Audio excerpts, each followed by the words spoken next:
저희가 요 얘기를 먼저 안 꺼낼 수 없을 것 같아요. 그러니까 남편분은 사실 대기업에 30년을 다니셨어요. 성실하게 직장 생활을 해 오셨거든요. 만약에 아내의 그런 무리한 사업에 대한 진행만 없었다면 남편은 진짜 편하게 계속 노후 준비까지 다 할 수 있었던 상황입니다. 이런 것들을 종합해보면 가정 파트너의 책임을 묻고 위자료를 청구해야 되는 것이 아닌가. 위자료를 청구해야 되는 것이 아닌가. 위자료는 청구를 안 해요? 위자료. 만약에 위자료? 이혼하게 되면. 위자료. 아내에게. 이 입장이 있잖아요, 보면. 글쎄요, 그게 될라나요? 저는 솔직히 이 자료 줄 여건이 되나요?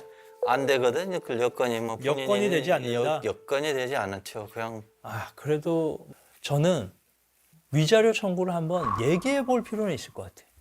왜냐하면 남편분이 지금 모아둔 재산들이 이 사업에 안 하는 게 맞지 않겠냐라고 얘기한 시점부터 계속해서 또 들어가고 있는 게 있으니까 위자료가 필요하다 이렇게 얘기할 수 있을까요? 남편분이 볼 때는 어떠세요? 제가 지금 이 얘기를 해드렸는데 만약에 받아야 된다.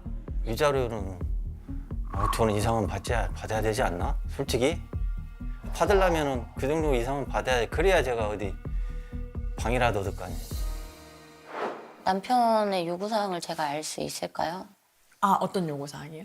저 사실 위자료 부분은 서로 뭐 주고받고가 없을 것 같긴 한데 남편 입장에서는 받고 싶을지도 모르겠다는 생각은 들어요. 근데 저희 남편은 저처럼 이렇게 관대하지 않을 거예요.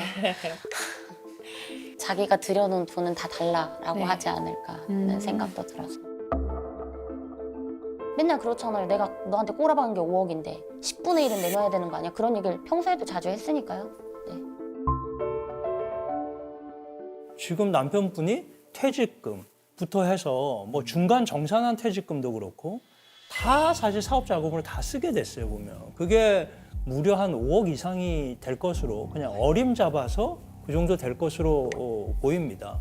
5천 정도까지도 생각해 볼 수 있지 않을까 이런 이제 5천 정도까지도 생각해 볼 수 있지 않을까 이런 이제 법리적인 의견에서의 말씀을 제가 드렸는데 남편분은 그거 무슨 소용이냐. 그거 무슨 소용이냐.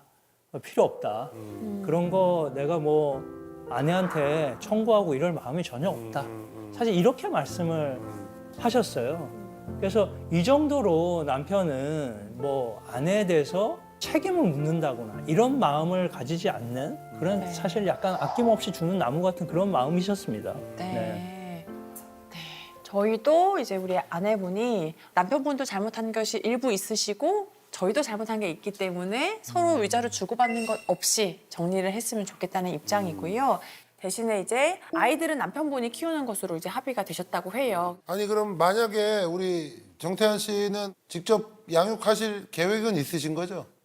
왜 제 자식인데 그러니까 아이들이 원하면 원하면 네. 아이들이 컸기 때문에 그렇죠. 근데 사실은 이제 남자애들이어서 저도 네. 아빠가 더 낫지 않을까. 제가 좀 애들이 드세지니까. 아무래도 저 아버지랑 좀 더 친밀도가 좀 있는 것 같아요. 다만 이제 양육비는 그래도 지급할 의무가 있으니까 1인당 100만 원씩 양육비 이제 지급하는 주신다고요? 것으로. 네. 1인당 100만 원, 200만 원? 그렇죠. 첫째는 곧 청년이 되니까. 이제 재산 분할에 대해서 이제 말씀을 드려야 되는데요. 두 분에게 그 적극 재산, 빌라 순 가치 뭐 3천만 원, 집 지금 현재 살고 있는 거 보증금 1천만 원 해가지고 4천만 원이 있습니다. 그리고 남편분 명의로 채무가 8천만 원, 아내분 명의로 채무가 1억 원 정도 있습니다. 1억 8천이죠. 네. 그런데 우리 아내분이 말씀하셨다시피 뭐 무리하게 사업을 진행했고 남편분이 투자금 주신 거 다 날리고 이런 부분에 대해서 책임을 크게 느끼고 미안한 마음이 크고 하니까 그 부분 책임을 지겠다.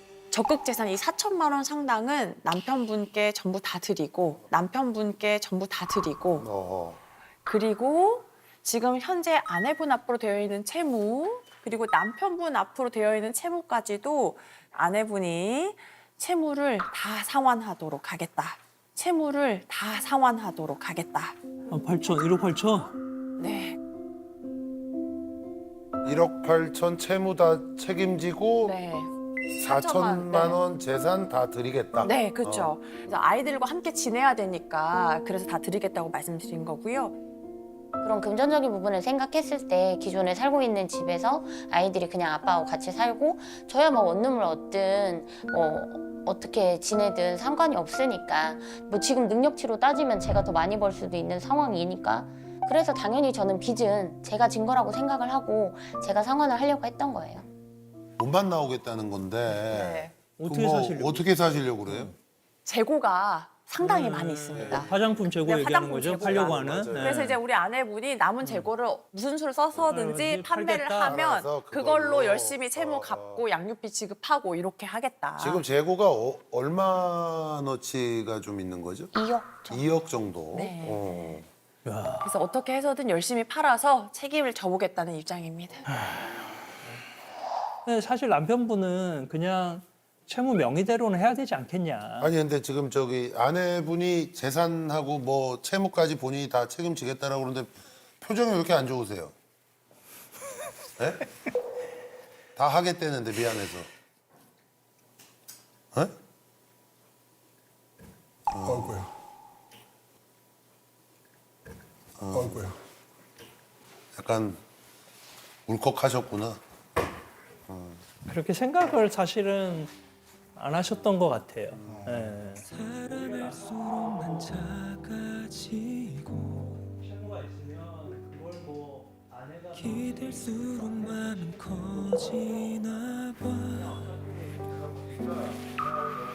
너만 모르는 내가 여전히 있다는 건 본인이 그렇게 제가 봐서도 썩 잘한 건 아니에요. 못했다는 게 아니야. 잘했다는 거 아니야. 절대로. 에? 그만 좀 울어. 나 제일 답답한 게 그거야. 그런 것들 이제 퇴직금이나 그런 것들 생각하고 이제 받으면 이제 사업 자금을 대줘서 그걸로 이제 다시 또 제가 사업을 좀 키웠고요. 근데 또 저 얘기를 다 들어줘. 얘기하는데 아줄 수도 없고.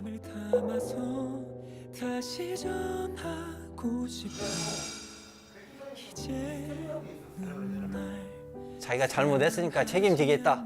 말해다는데 고맙긴 하더라고. 솔직히 와이프랑 이렇게 오래 살고 이렇게 했는데 그런 경우는 처음 봤어요. 우리 연애할 때도 그러진 않았거든요. 그래서 눈물이 났던 거야. 이것저것 생각하니까 그게 나도 모르게 그렇게 눈물이 나더라고. 너를 그리는 그래 재산 분할하고 전부 다 준다는 아내 의견에 대해서 저렇게 복받쳐 우는 걸 보니까 어떤 기분인지